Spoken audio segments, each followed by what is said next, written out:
تاني أكبر محيط في العالم، مساحته تقريبا 85 مليون كيلومتر مربع، وبيمثل تقريبا 17% من مساحة سطح الأرض و24% من مساحة سطح المية. يلا بينا يا صديقي، حضر معداتك واخدك في غطسة في المحيط الأطلسي واسمع القصة.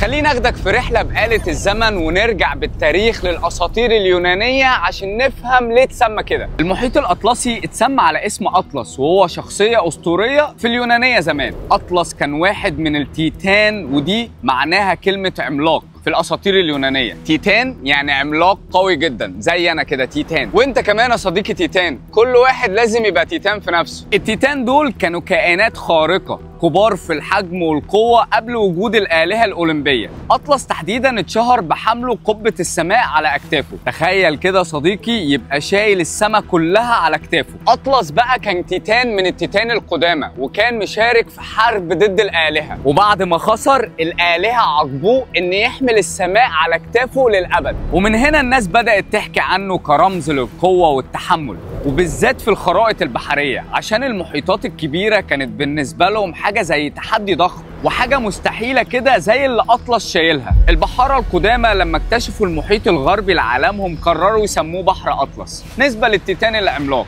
وبمرور الوقت الاسم اتغير من بحر أطلس للمحيط الأطلسي. المحيط الأطلسي بقى فينه؟ بيمتد بين أوروبا وأفريقيا في الشرق والأمريكتين في الغرب، ويعتبر ممر حيوي للتجارة العالمية وتنظيم المناخ والتنوع البيولوجي. ليه جغرافيا متميزة ومتنوعة. حدوده الشمالية متصلة بالمحيط المتجمد الشمالي، وحدوده الجنوبية مندمجة مع المحيط الجنوبي قرب القارة القطبية الجنوبية، ومن خلاله بقى في خلجان كتير والبحار زي الخليج المكسيكي والبحر الكاريبي والبحر الأبيض المتوسط. وفي سمة مميزة جدا، وهي سلسلة جبال وسط المحيط الأطلسي، ودي سلسلة جبال تحت المية موجودة وسط المحيط، وهي تعتبر الفاصل ما بينه وما بين الصفائح التكتونية.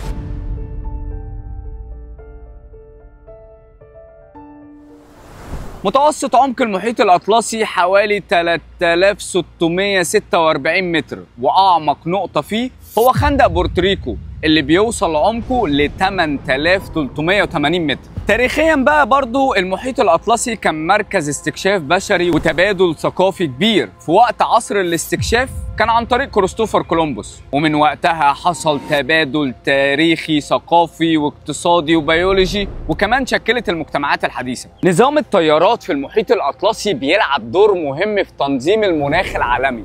المحيط طبعا بيأثر في المناخ كله حوالينا، يعني مثلا طيار الخليج، وده طيار أطلسي دافئ وسريع في خليج المكسيك، بيتكون ويتدفق حوالين طرف فلوريدا على طول الساحل الشرقي للولايات المتحدة قبل ما يعدي المحيط الأطلسي. الطيار ده بيساعد في تعديل درجات الحرارة في شمال أوروبا، وبيأثر طبعا على الطقس في حوض المحيط الأطلسي. وفي نظام بقى مهم جدا اسمه ايه بقى؟ الدورة الانقلابية الأطلسية الزوالية. اسم لوحده يجيب لك ارتجاج، Atlantic Meridional Overturning Circulation. ده انجليزي ده يا مرسي؟ يا رب اكون بقولها صح.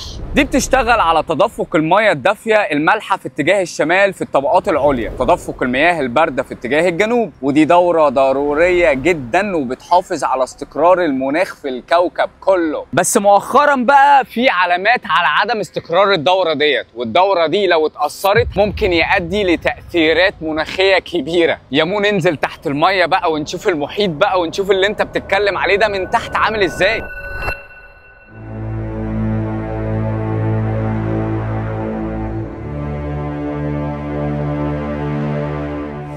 التنوع البيولوجي بقى والنظم البيئية البحرية في المحيط الأطلسي غنية جدا. نظم بيئية، كمية شعاب مرجانية وأشجار منجروف وخنادق في أعماقه، والحيوانات البحرية بداية من العوالق المجهرية اللي ما بتتشافش للزواحف واللافقاريات زي سلاحف البحر وأناديل البحر والتونة والمارلين والدلافين والحيتان زي حيتان الأحدب والأزرق والقروش زي الماكو والمطرقه. بص يا صديقي، في حفله دايره هناك في المحيط الاطلسي والكل معزوم. المحيط ده مليان قصص، حتى كمان مش بس كائنات بحريه، لا، قصص من السفن الغرقانه واللي باقي منها بس حكايات لكائنات غريبه مش هتشوفها ولا هنشوفها الا واحنا غطسانين هناك، لحد الطيارات البحريه اللي زي الموجات الخارقه اللي بتسحب اي حاجه في طريقها.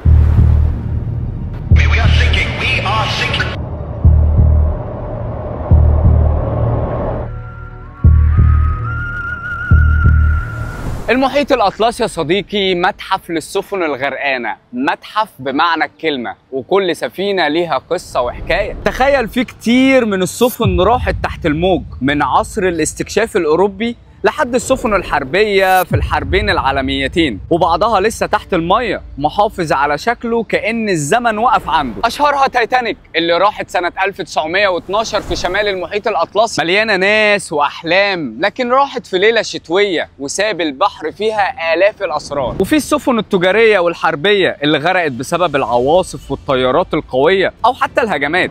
المحيط حافظ عليها وكأنها أرشيف طبيعي، لو غطست هناك ممكن تلاقي هياكل معدنية متآكلة، أشياء شخصية، وحتى حاويات فيها بقايا مأكولات وأدوات قديمة. كل حاجة فيها بتحكي قصة عن الزمن اللي فات. وحتى كمان في مناطق هناك من مثلث برمودا اللي لحد دلوقتي العلماء والمستكشفين متحيرين في أمره، بس أنا بقول لك مفيش الكلام ده. This is the most mysterious area in the world, where ships and airplanes often disappear.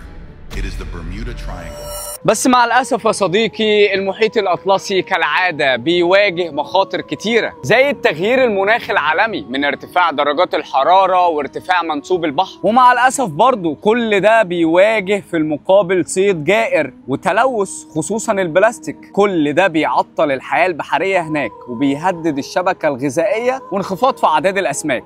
المحيط الأطلسي كان وما زال مركز للتجارة العالمية بين القارات، وفي السنين الأخيرة كان فيه اهتمام كبير أكتر عن التنقيب في البحر، وده قلق شوية الصيادين والمهتمين والمدافعين عن البيئة، حاسين إن ده هيكون ليه آثار سلبية. في النهاية المحيط الأطلسي كيان ضخم وديناميكي وبيلعب دور محوري في تشكيل مناخ الأرض وجغرافيتها وكمان التاريخ البشري، وما بين انه يواجه تهديدات وتحديات كتيرة دلوقتي، فدورنا هنا اننا نفهم ان صحة المحيط الاطلسي ومحيطاتنا عموما تساوي صحة كوكبنا، ولازم نحافظ عليه، ده مهم جدا لينا. كده في السلسلة بتاعتنا احنا بدأنا بالمحيط الهادي والنهاردة المحيط الاطلسي. عايز الناس تكتب لي في التعليقات تتوقع ايه هو اكبر ثالث محيط في العالم عشان هنتكلم عليه المرة الجاية، والمصادر موجودة ومجمعها لك من كل حتة في العالم، موجودة في صندوق الوصف، هتلاقي معلومات اكتر كتير عن المحيط الاطلسي.